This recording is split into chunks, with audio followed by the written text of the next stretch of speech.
दोस्तों, अगर मैं आपको ये कहूँ कि भारत में ही एक ऐसी महिला हुई है जिनका पुनर्जन्म हुआ था, रीबर्थ हुआ था, तो आप क्या सोचेंगे?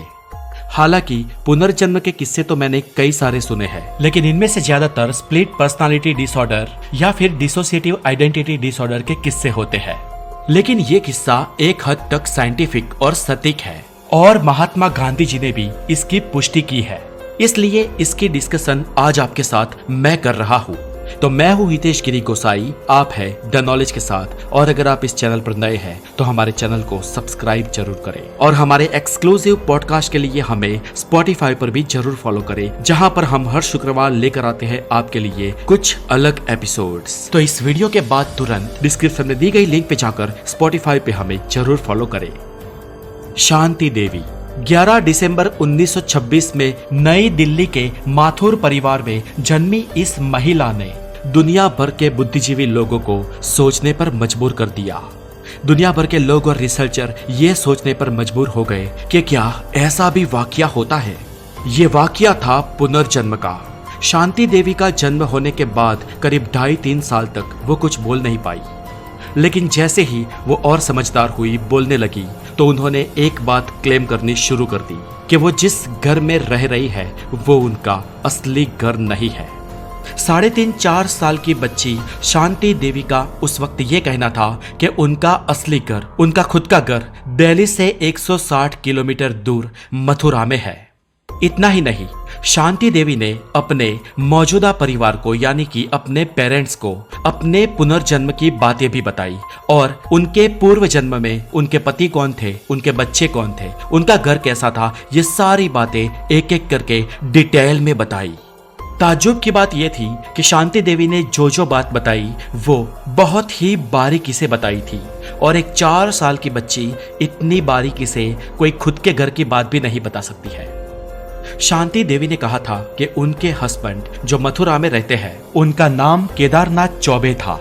उनकी एक बहुत बड़ी कपड़ों की दुकान मथुरा के द्वारकाधीश मंदिर के ठीक सामने है और वो जिस फैमिली में ब्याह करके गई थी वो चौबे फैमिली थी और वो खुद को चौबाइन कहती थी, यानी कि चौबे जी की बीवी।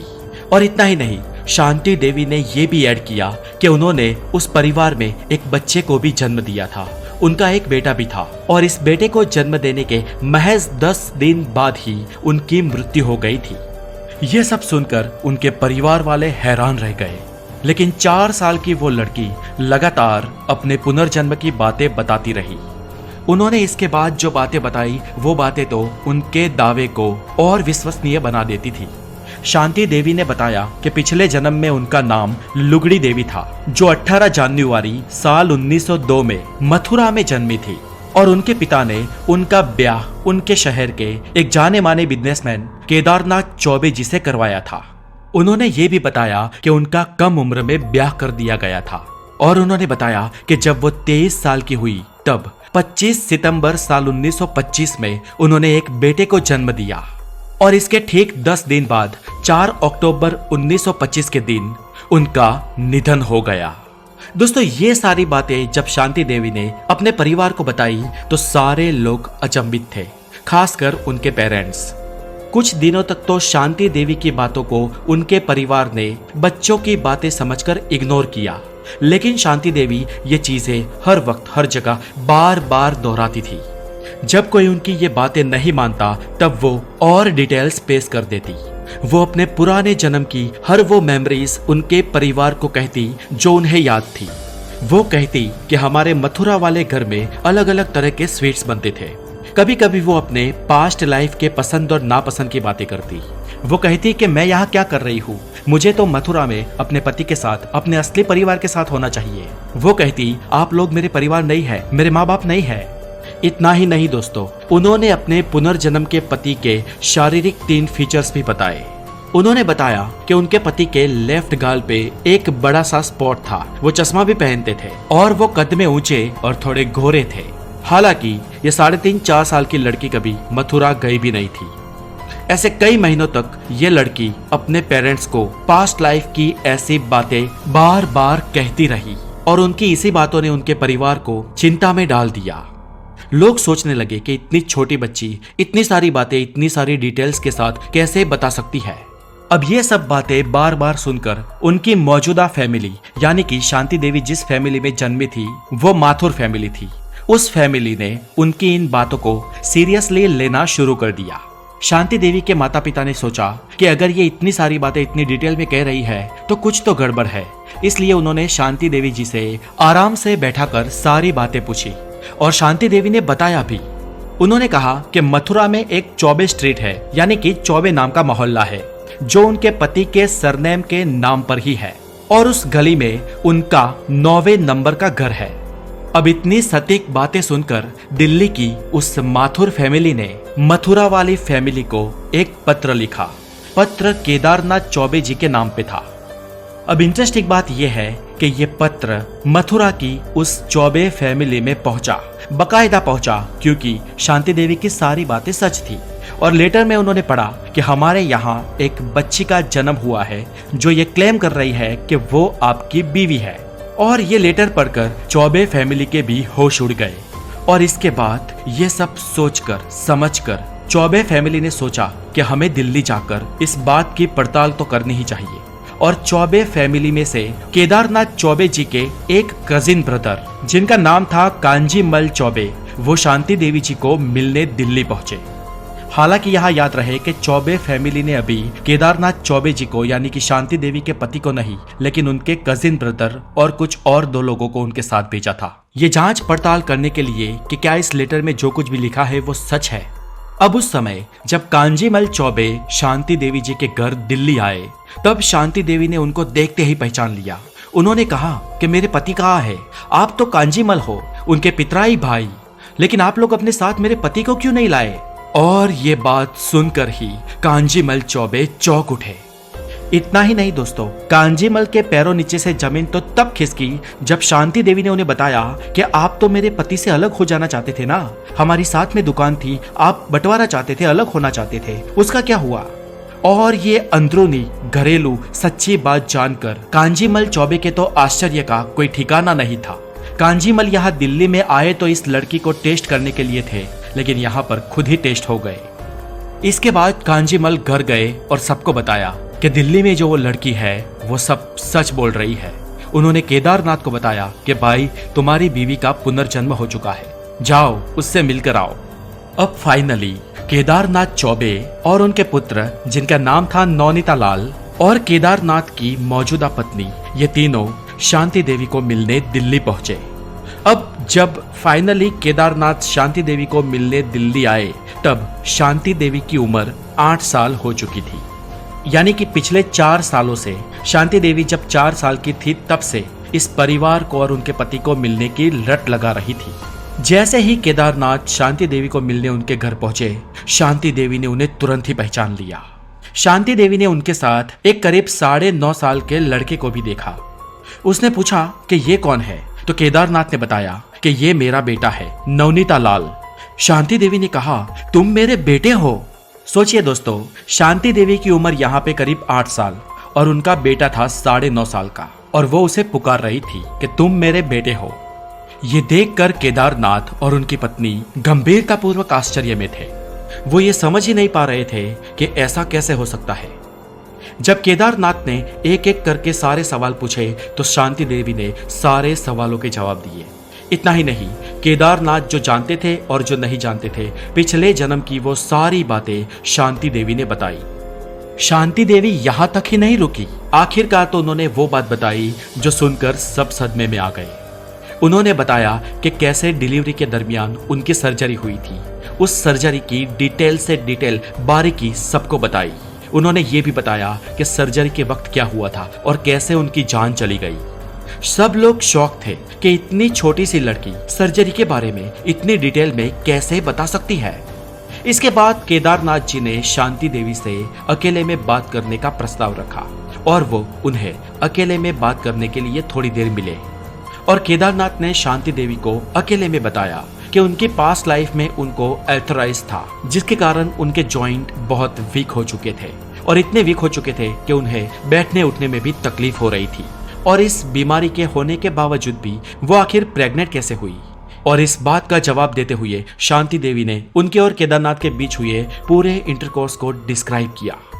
इसके बाद उस लड़की ने केदारनाथ चौबे जी से यह भी पूछा कि उन्होंने तीसरी शादी क्यों की, जबकि उन दोनों के बीच यह तय हुआ था कि वो कभी भी तीसरी शादी नहीं करेंगे।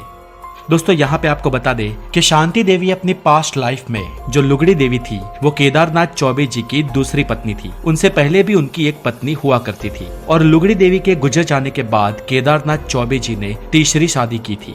और ये सारी बातें सुनकर केदारनाथ जी को पूरा यकीन हो गया कि शांति देवी ही उनकी लेट वाइफ लुगड़ी देवी जी है।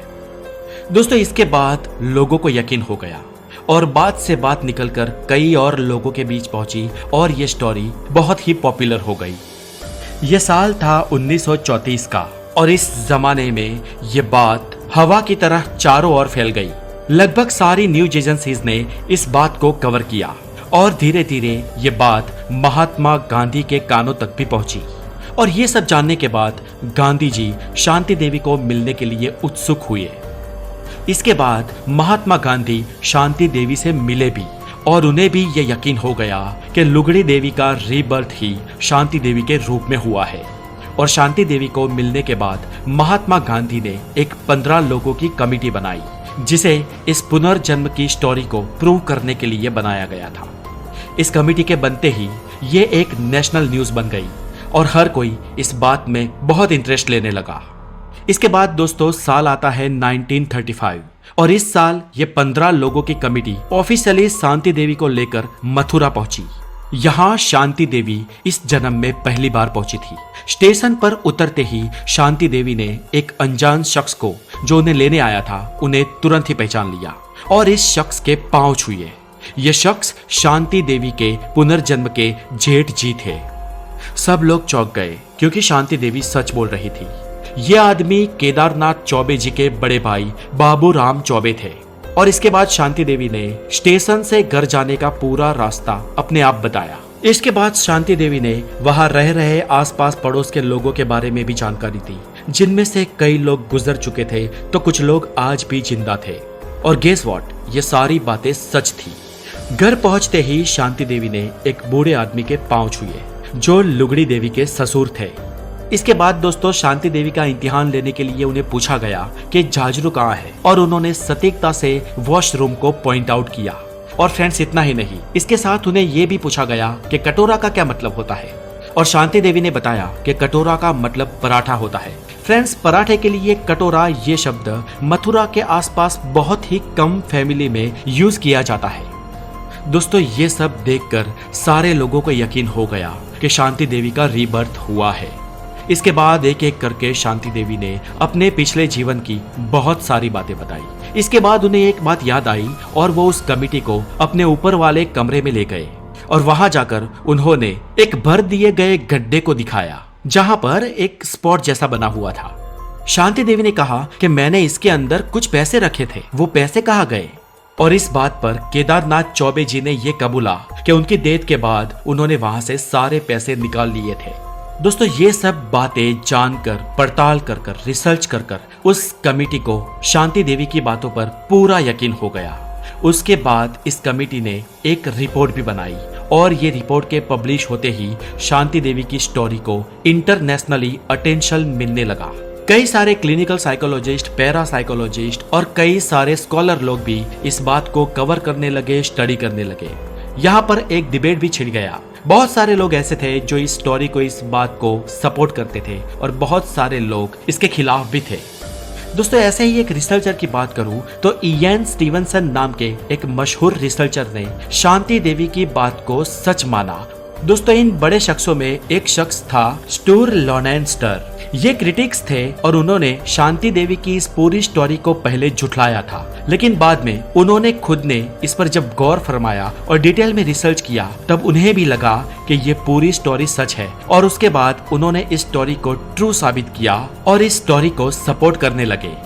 इसके बाद की बात करें दोस्तों तो शांति देवी और केदारनाथ चौबे जी एक दूसरे के साथ रह तो नहीं पाए क्योंकि शांति देवी 8 साल की थी और केदारनाथ बहुत बड़े थे उम्र में और ये कुदरत के नियम के भी खिलाफ होगा, इसलिए सही था, साथ रहना भी नहीं चाहिए था। लेकिन अगर शांति देवी के मैरिटल स्टेटस की बात करें तो वो आजीवन कंवारी रही। उन्होंने अपने नए जन्म में भी किसी और के साथ शादी नहीं की। उनकी ये कहानी एक बार फिर उन्होंने 1950 में और 1987 में भी सुनाई, जब इंटरनेशनल खोजकर्ताओं ने इनकी और पड़ताल की और सभी लोगों ने शांति देवी की बात को सही ठहराया। शांति देवी का आखिरी इंटरव्यू एक स्वीडिश लेखक ने लिया था और इस इंटरव्यू के कुछ दिन बाद दिसंबर 1987 में शांति देवी जी का निधन हो गया और उस स्वीडिश लेखक ने अपनी बुक भी प्रकाशित की। दोस्तों, ये थी शांति देवी के पुनर्जन्म की कहानी। लेकिन ये एक ही स्टोरी नहीं जो बहुत फेमस हुई है। इसके अलावा कई और पुनर्जन्म की दास्तान है जो वर्ल्ड फेमस हुई है, जैसे कि Majnu of India, Marta of Brazil and Sunny of USA. दोस्तों, इन सब कहानियों की बात फिर कभी आने वाले वीडियोस में करेंगे। तो आज के लिए इतना ही। और अगर आप हमारे चैनल पर नए हैं तो इसे सब्सक्राइब जरूर करें और हमारे नए एक्सक्लूसिव पॉडकास्ट को सुनने के लिए हमें स्पॉटिफाई पर भी जरूर फॉलो करें, जिसका लिंक नीचे डिस्क्रिप्शन में दिया गया है। अपना बहुत सारा ध्यान रखें। Have a good day, take care.